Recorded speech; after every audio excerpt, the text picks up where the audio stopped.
रथ निर्माण पर आरंभ है रथ काठ चिरट विश्व प्रसिद्ध श्रीक्षेत्र रथयात्रा आज कटक आरंभ होती रथ काठ चिरट कटक खपुरिया वन विभाग समिल चिरट आरंभ होती परंपरा अनुसार रामनवमी में रथ निर्माण पर जंगल आसी काठ चिरट काम पारंपरिक भाव आरंभ होता है। चलित वर्ष श्रीमंदिर आज्ञामाल आसवा पर सेवायत मुख्य महारणा एवं श्रीमंदिर मुख्य प्रशासक उपस्थित में रथ काठ चिरट आरंभ होती रथ तैयारी नयगढ़ और बरगढ़ जंगल काठ संग्रह होती तीन रथ निर्माण पर मोट 818 खंड काठ चिरट हो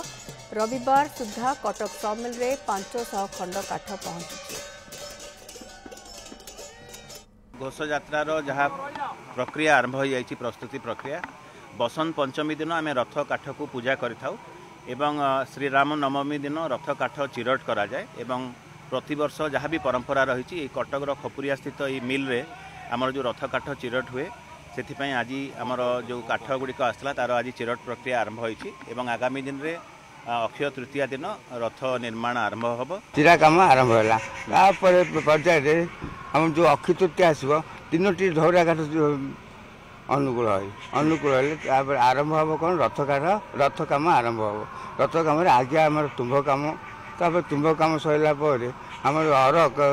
एठू जीव लगे अर लगे पई जीव पई लगे जन्मा नृसिंह चतुर्दशी की गुज अनुकूल करा ढौरा काठे गुज महाप्रभु गुज कम आरंभ हो।